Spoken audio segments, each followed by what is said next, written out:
ગુજરાતના પનોતા પુત્ર, ભારત માતાના સપૂત, યશસ્વી વડાપ્રધાન માન્ય શ્રી નરેન્દ્રભાઈને વિનંતી કરું કે આપણને આવીને ઉદ્બોધન કરે. ભારત માતા કી, ભારત માતા કી.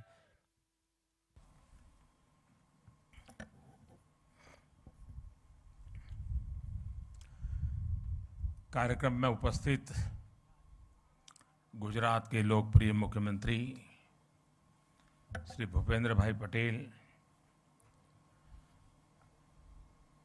कालिका माताजी मंदिर ट्रस्ट के प्रेसिडेंट श्री सुरेंद्र भाई पटेल, राज्य सरकार के मंत्री भाई पूर्णेश मोदी, यहाँ उपस्थित सभी वरिष्ठ पूज्य संतगण, सभी श्रद्धालु साथी,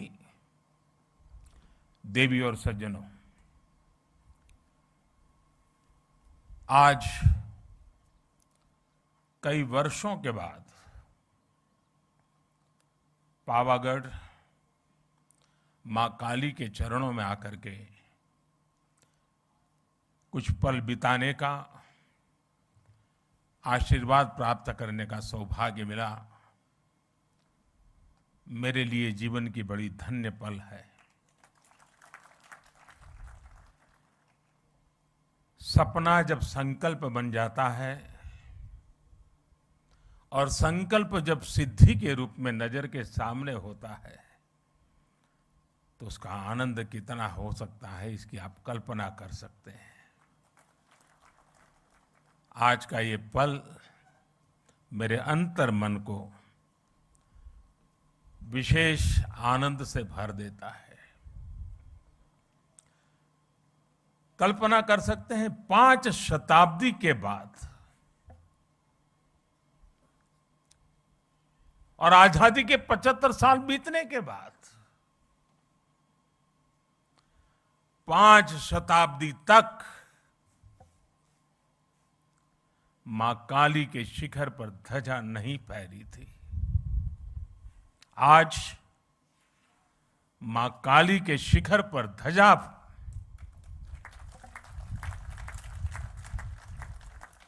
ये पल हमें प्रेरणा देती है,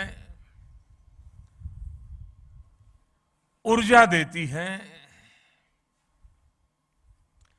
और हमारी महान परंपरा और संस्कृति के प्रति समर्पित भाव से जीने के लिए हमें प्रेरित करती है। आज से कुछ ही दिन बाद इसी महीने के अंत में गुप्त नवरात्रि शुरू हो रही है। गुप्त नवरात्रि से ठीक पहले पावागढ़ में मां काली का ये शक्तिपीठ, महाकाली मंदिर अपने भव्य और दिव्य स्वरूप में हमारे सामने है। शक्ति और साधना की यही विशेषता होती है।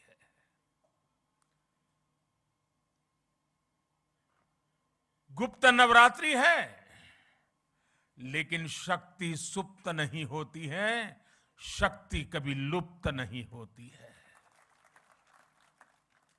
जब श्रद्धा, साधना और तपस्या फलीभूत होते हैं तो शक्ति अपने पूर्ण वैभव के साथ प्रकट हो जाती है। पावागढ़ में महाकाली के आशीर्वाद से हम गुजरात और भारत की उसी शक्ति का प्राकट्य देख रहे हैं। आज सदियों बाद महाकाली का ये मंदिर अपने विशाल स्वरूप में हमारे सामने हमारे मस्तक को भी ऊंचा कर देता है। आज सदियों बाद पावागढ़ मंदिर में एक बार फिर शिखर पर ध्वज फहरा रहा है। ये शिखर ध्वज केवल हमारी आस्था और आध्यात्म का ही प्रतीक नहीं है। ये शिखर ध्वज इस बात का भी प्रतीक है कि सदियां बदलती हैं, युग बदलते हैं, लेकिन आस्था का शिखर शाश्वत रहता है। भाई और बहनों, अयोध्या में आकर आपने देखा होगा भव्य राम मंदिर आकार ले रहा है। काशी में विश्वनाथ धाम हो या फिर मेरे केदार बाबा का धाम हो, आज भारत के आध्यात्मिक और सांस्कृतिक गौरव पुनर्स्थापित हो रहे हैं। आज नया भारत अपनी आधुनिक आकांक्षाओं के साथ साथ अपनी प्राचीन धरोहर को भी, अपनी प्राचीन पहचान को भी उसी उमंग और उत्साह के साथ जी रहा है। हर भारतीय उस पर गर्व कर रहा है। हमारा ये आध्यात्मिक स्थल हमारी श्रद्धा के साथ साथ नई संभावनाओं के भी स्रोत बन रहे हैं। पावागढ़ में मां काली का मंदिर का पुनर्निर्माण हमारी इसी गौरव यात्रा का एक हिस्सा है। मैं इस अवसर पर मां महाकाली के चरणों में नमन करते हुए आप सभी को हृदय से बहुत बहुत बधाई देता हूं। आज का ये अवसर सबका साथ, सबका विश्वास और सबका प्रयास का भी प्रतीक है। साथियों, अभी मुझे मां काली मंदिर में ध्वजारोहण और पूजन अर्चन का सौभाग्य मिला है। मां काली के दर्शन करते समय मैं सोच रहा था कि आज मां काली के चरणों में आकर क्या मांगू। मां काली का आशीर्वाद लेकर इतिहास गवाह है, स्वामी विवेकानंद जी मां काली के आशीर्वाद लेकर के जन सेवा से प्रभु सेवा में लीन हो गए थे। मां मुझे भी आशीर्वाद दे कि मैं और अधिक ऊर्जा के साथ और अधिक त्याग और समर्पण के साथ देश के जन जन का सेवक बनकर उनकी सेवा करता रहूं। मेरा जो भी सामर्थ्य है, मेरे जीवन में जो भी कुछ पुण्य है, वो मैं देश की माताओं बहनों के कल्याण के लिए, देश के लिए समर्पित करता रहूं। गरवी गुजरात इस समय इस गरवी गुजरात की धरती से मां काली के चरणों से मैं देश की आजादी के अमृत महोत्सव का भी स्मरण करता हूं। साथियों, गुजरात ने जितना योगदान देश की आजादी की लड़ाई में दिया है, उतना ही योगदान देश के विकास में भी दिया है। गरवी गुजरात भारत के गर्व और शान का पर्याय है। गुजरात ने भारत के व्यापार का भी नेतृत्व किया और भारत के आध्यात्मता का भी उसे संरक्षित करने का पूरा प्रयास किया। सदियों के संघर्ष के बाद जब भारत आजाद हुआ तो हम गुलामी और अत्याचार के घावों से भरे हुए थे। हमारे सामने उस अपने अस्तित्व को फिर से खड़ा करने की चुनौती, उसको लेकर के हम खड़े थे, लड़े थे। भारत के इस सांस्कृतिक आजादी की शुरुआत भी सरदार साहब के नेतृत्व में गुजरात से ही हुई थी। सोमनाथ मंदिर का पुनर्निर्माण राष्ट्र के पुनर्निर्माण के संकल्प के रूप में हमारे सामने आया। पावागढ़ और पंचमहाल आज सोमनाथ की उस परंपरा को आगे बढ़ा रहा है जिसने गुजरात को पूरे देश में पहचान दी थी। आज जो ध्वजा फहराई गई है वो केवल महाकाली मंदिर की ध्वजा नहीं है, बल्कि गुजरात और देश के सांस्कृतिक गौरव की ध्वजा भी है। पंचमहाल और गुजरात के लोगों ने सदियों से इस मंदिर की भव्यता के लिए प्रयास किए। अब सोने से बढ़े इस कलश के साथ इस मंदिर से जुड़ा वो सपना पूरा हुआ है। आज पावागढ़ और पंचमहाल की तपस्या सिद्ध हुई है। पंचमहाल और इस क्षेत्र में पुराना तो मुझे याद है, आज की परंपरा मुझे उतना पता नहीं है, लेकिन जो पुराना मैं जानता हूं, जब भी कोई शादी विवाह होता था तो इस मंदिर में सबसे पहले भक्त आकर के शादी का जो निमंत्रण पत्र होता था वो मां के चरणों में रख देता था। और मुझे पता है उस समय तो जो यहां पुजारी और पंडित लोग हुआ करते थे, वो शाम की आरती के समय दिन भर जितने ऐसे निमंत्रण आए हैं उसको पढ़ करके मां को सुनाते थे, भक्ति भाव से सुनाते थे। सुरेंद्र काका कह रहे हैं आज भी चल रहा है।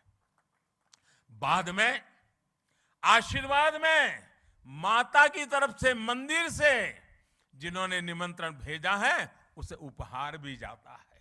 कितना बड़ा सौभाग्य। और परंपरा लंबे अरसे से चली आ रही है, लेकिन माता ने इस बार हम सबको आज सबसे बड़ा उपहार दिया है। माता के दरबार का कायाकल्प और ध्वजारोहण। मैं समझता हूं हम भक्तों के लिए, शक्ति उपासकों के लिए इससे बड़ा उपहार क्या हो सकता है। और मां के आशीर्वाद के बिना यह संभव भी कहां हो सकता है। यहां श्री कालिका मंदिर को लेकर जो कार्य हुए हैं उसमें एक खास बात और है। महाकाली मंदिर का इतना भव्य स्वरूप दिया गया, लेकिन इस पूरे काम में गर्भगृह में मूल स्वरूप अक्षुण्ण रखा गया। इसे सेवा यज्ञ में गुजरात सरकार, पवित्र तीर्थ यात्रा विकास बोर्ड और ट्रस्ट के लोगों ने मिलकर काम किया। मुझे बताया गया कि मंदिर परिषद की पूरी परिक्रमा के लिए, अभी सुरेंद्र भाई बता रहे थे, दूधिया तालाब और छासिया तालाब को जोड़ने वाला एक परिक्रमा पथ भी तैयार किया जाएगा।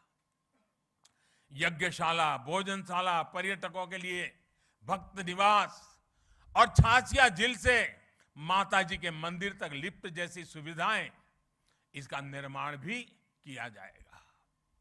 साथ ही माची के पास अतिथि गृह और मल्टी लेवल पार्किंग का निर्माण भी होगा। पहले यहां पहुंचने के लिए श्रद्धालुओं को कई घंटे लग जाते थे। सीढ़ियों से चढ़ना, यात्रा की थकावट, कठिनाइयों से गुजरना पड़ता था। पहले सीढ़ियां भी कैसी थी, जो पहले आए हैं उनको पता है, उसको सीढ़ी कह सके कि न कह सके, ये हाल था। लेकिन आज वो भी रचना अच्छी हो गई है। अब मंदिर तक पहुंचने के लिए अच्छे पत्थर से अच्छी सीढ़ियां बनाई गई है। सीढ़ियां की ऊंचाई भी ज्यादा नहीं है, बराबर हिसाब से रखा है ताकि चढ़ने वाले को दिक्कत ना हो। पहले मंदिर परिषद में 2 दर्जन लोग भी एक साथ नहीं पहुंच पाते थे। आज 100 से भी ज्यादा लोग एक साथ यहां आ सकते हैं, पूजा अर्चन कर सकते हैं। भीड़ का दबाव कम हुआ है तो यात्रियों के लिए सुरक्षा भी बढ़ी है। मंदिर परिषद के विस्तार से भगदड़ जैसी घटनाओं से भी बचा जा सके, और हमें निरंतर जागरूक रहना ही पड़ता है ऐसी जगह पे। और अब तो इसके बाद शायद यात्रियों की संख्या बढ़ जाएगी, हमें उन सारी व्यवस्थाओं की चिंता करते रहना पड़ेगा। और मैं अभी से सभी काली भक्तों से प्रार्थना करता हूं कि अनुशासन का पालन करना होगा, क्योंकि कठिन जगह है, कोई हादसा न हो जाए। पहले कई बार हादसे होते थे, बड़ी चिंता सताती थी, लेकिन मां के आशीर्वाद से फिर गाड़ी चल पड़ती थी। मैं चाहूंगा हम उस अनुशासन का भी पालन करेंगे, क्योंकि कठिन स्थान है, ऊंचा स्थान है, कठिनाइयों के बीच काम करना होता है। तो हम जितना अनुशासन का पालन करेंगे, यात्रा भी अच्छी होगी, माँ के आशीर्वाद भी प्राप्त होंगे। पहाड़ी के ऊपर जो दुधिया तालाब है, उसे भी डेवलप किया जा रहा है। इस तालाब के चारों तरफ एक परिक्रमा सर्कुलर पथ बनाया है। इससे भी लोगों को काफी आसानी हुई है। मां महाकाली के चरणों में आकर हमें बार बार उनके आशीर्वाद प्राप्त करने के लिए का मन स्वाभाविक रूप से होता है। लेकिन पहले पावागढ़ की यात्रा इतनी कठिन थी कि लोग कहते थे कि कम से कम जीवन में एक बार माता के दर्शन हो जाए। आज यहां बढ़ रही सुविधाओं ने मुश्किल दर्शनों को सुलभ कर दिया है। माताएं, बहनें, बुजुर्ग, बच्चे, युवा, दिव्यांग, हर कोई अब आसानी से मां के चरणों में आकर के अपनी भक्ति का, मां के प्रसाद का सहज लाभ ले सकते हैं। अभी मैं खुद भी यहां पहुंचने के लिए टेक्नोलॉजी के माध्यम से आया, रोपवे के माध्यम से आया।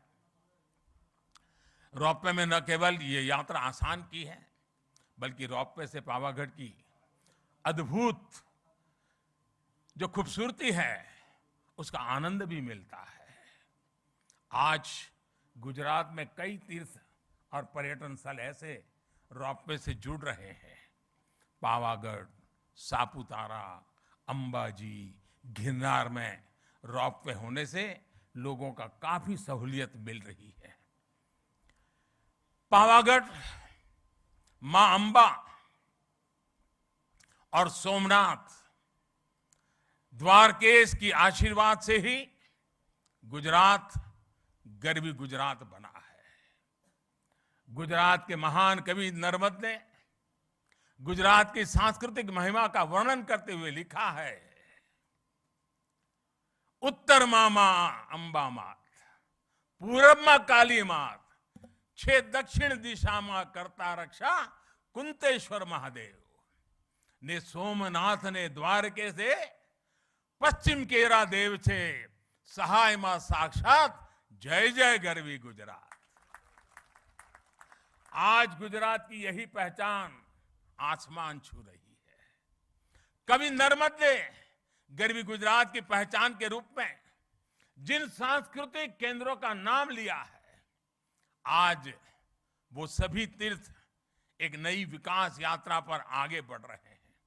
आस्था के साथ साथ तीर्थों और मंदिरों के विकास में आधुनिक तकनीक का इस्तेमाल किया जा रहा है। सभी तीर्थों पर यात्री सुविधाओं का विकास किया गया है। गुजरात के तीर्थों में अब दिव्यता भी है, शांति भी है, समाधान भी है, संतोष भी है, और इससे बड़ा सुख क्या हो सकता है। अगर माता के ही मंदिरों की बात करें, शक्ति के सामर्थ्य की बात करें, तो हम गुजरात के लोग इतने भाग्यवान रहे हैं। और मां शक्ति की पूजा करने वाले भक्तों के लिए गुजरात में तो पूरा एक शक्ति चक्र है, एक शक्ति रक्षा चक्र है। गुजरात का रक्षा कवच के रूप में वो काम कर रहा है। गुजरात के अलग अलग क्षेत्रों में विराजमान शक्ति रूपेण माताएं गुजरात का निरंतर आशीर्वाद देती हैं और गुजरात की रक्षा करती है। बनासकांठा में मां अंबाजी, पावागढ़ में मां काली, चोटीला में चामुंडा मां, ऊंझा में उमिया मां, कच्छ में के माताजी नो मढ़ आशापुरा मां, नवसारी के पास उनाई माता, डेडिया के पास देवमोगरा मां, भावनगर के पास खोडियार मां, महसाना के पास बहुचर मां, उधर हमारे खोड़ल धाम, उधर उमिया धाम, गिरनार के ऊपर अंबा मां, अनेक माताएं हर कोने में हमें निरंतर आशीर्वाद है। यानी हम कह सकते हैं कि हम पर एक शक्ति का आशीर्वाद है। अंबाजी में गब्बर फुटहिल्स, अभी हमारे भूपेंद्र भाई वर्णन कर रहे थे, 3D वीडियो प्रोजेक्शन मैपिंग की शुरुआत की गई है। साथ में महाआरती भी शुरू की गई है। केंद्र की प्रसाद योजना के तहत गब्बर तीर्थ का पुनरुद्धार भी किया जा रहा है। अंबाजी मंदिर परिसर के विकास की योजना पर भी काम चल रहा है। कोटेश्वर महादेव मंदिर, रिंछड़िया महादेव मंदिर जैसे पुण्य स्थानों का विकास भी किया जा रहा है। अभी कुछ समय पहले मुझे सोमनाथ मंदिर में भी कई विकास कार्यों के लोकार्पण का अवसर भी मिला था। द्वारिका में भी घाटों, यात्री सुविधाओं और मंदिरों के सौंदर्यीकरण पर भी काम किया गया है। पंचमहाल के लोगों से मेरा आग्रह होगा, बाहर से जो भी श्रद्धालु यहां दर्शन करने आए, उनको आप अपने राज्य के इन सभी स्थानों पर जाने के लिए जरूर कहिएगा। माधोपुर में जहां भगवान श्री कृष्ण और रुक्मिणी का विवाह हुआ था, वहां रुक्मिणी मंदिर का पुनर्विकास भी किया जाएगा। अभी अप्रैल के महीने में, जैसा भूपेंद्र भाई ने बताया, हमारे राष्ट्रपति जी ने माधवपुर गेट मेले का उद्घाटन करके वो स्वयं यहां आए थे। तीर्थों का ये विकास केवल आस्था के विकास का विषय तक से ही सीमित नहीं है, बल्कि हमारे तीर्थ समाज की गतिशीलता और राष्ट्र की एकजुटता के भी एक बड़े महत्वपूर्ण जीवंत प्रतीक है। इन तीर्थों और मंदिरों में आने वाले श्रद्धालु अपने साथ कई नए अवसर भी लेकर आते हैं। किसी भी क्षेत्र में पर्यटन बढ़ता है तो रोजगार भी बढ़ता है, इंफ्रास्ट्रक्चर का भी विकास होता है। हमारे तीर्थ यात्रियों को स्थानीय संस्कृति से तो परिचित करवाते ही हैं, स्थानीय कला, कौशल, शिल्प का भी प्रचार प्रसार होता है। हम सभी इस बात के गवाह हैं। हमारा केवड़िया, वहां का हमारा Ekta Nagar, statue of unity, उसके बाद वहां पर्यटकों की जो संख्या बढ़ी है, आज दुनिया में महत्वपूर्ण पर्यटन क्षेत्रों में वो एक डेस्टिनेशन के रूप में जाना जाने लगा है। दुनिया में उसने भी जगह बना ली है।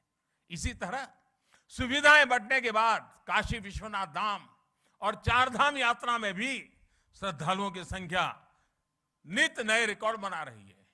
इस बार तो केदारनाथ में अभी तो कुछ ही सप्ताह हुए हैं, सारे रिकॉर्ड तोड़ दिए हैं, इतने यात्री वहां पहुंचे हैं। पावागढ़ के विकास से मंदिर में आने वाले श्रद्धालुओं की संख्या बढ़ेगी, तो उसका लाभ बड़ौदा हो, पंचमहाल हो, इस पूरा हमारा वनवासी पट्टा हो, हमारे आदिवासी भाई बहन हो, सबके जीवन में एक बहुत बड़ी ताकत भरने वाला है। जो श्रद्धालु मंदिर में आएंगे वह यहां से विरासत वन भी जाएंगे। विरासत वन प्रकृति, पर्यावरण, परंपरा और आयुर्वेद जैसे विषयों पर देश के लिए एक बड़ा आकर्षण और प्रेरणा का केंद्र बन सकता है। इसी तरह आर्कियोलॉजिकल पार्क और पावागढ़ किला के लिए भी आकर्षण बढ़ने वाला है। विकास ये कार्य पंचमहाल को देश में प्रमुख पर्यटन स्थल के रूप में उभरने में मदद करेंगे। पावागढ़ में अध्यात्म भी है, इतिहास भी है, प्रकृति भी है, कला संस्कृति भी है। यहां एक और मां महाकाली का शक्तिपीठ है, तो दूसरी ओर जैन मंदिर की धरोहर भी है। यानी पावागढ़ एक तरह से भारत के ऐतिहासिक विविधता के साथ सर्वधर्म समभाव का केंद्र रहा है। यूनेस्को ने चांपानेर के पुरातत्व स्थल को विश्व धरोहर, वर्ल्ड हेरिटेज के रूप में इस साइट को दर्ज किया हुआ है। यहां बढ़ता हुआ पर्यटन यहां की पहचान को भी और मजबूत करेगा। पंचमहाल में पर्यटन की संभावनाओं के साथ साथ यहां के युवाओं के लिए बड़ी संख्या में नए अवसर तैयार होने वाले हैं। हमारे आदिवासी भाई बहनों के विशेष रूप से रोजगार के नए अवसर आने वाले हैं। आदिवासी समाज की कला, संस्कृति और पारंपरिक कौशल को भी नई पहचान मिलने वाली है।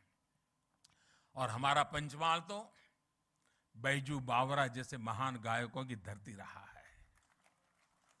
वो प्रतिभा आज भी यहां की मिट्टी में है। जहां विरासत, वन और संस्कृति मजबूत होती है, वहां कला और प्रतिभा भी पल्लवित होती है। हमें इस प्रतिभा को भी उभारना है, नई पहचान भी देनी है। चांपानेर वो जगह है जहां साल 2006 में गुजरात का गौरव बढ़ाने वाली ज्योतिर्ग्राम योजना की शुरुआत हुई थी। मैं जब मुख्यमंत्री बना तब लोग मुझे कहते थे, साहब कम से कम शाम को खाना खाते समय बिजली मिले इतनी व्यवस्था करो। यही मां काली के चरणों में बैठ करके हमने ज्योतिर्ग्राम योजना से गुजरात में और देश में पहली बार 24 घंटे घरों में बिजली पहुंचाने में सफलता प्राप्त की थी। और तब उस समय के हमारे राष्ट्रपति श्री एपीजे अब्दुल कलाम जी उस कार्यक्रम में आए थे और उनके कर कमलों से हमने उसको लॉन्च किया था। ज्योतिर्ग्राम योजना ने गुजरात के विकास में एक नया अध्याय जोड़ा। इस योजना की वजह से गुजरात के लोगों को 24 घंटे बिजली मिलना शुरू हुआ। पावरगढ़ का नाम ही एक प्रकार से हवा का गढ़ है। यहां वासुदेव की विशेष कृपा रहती है।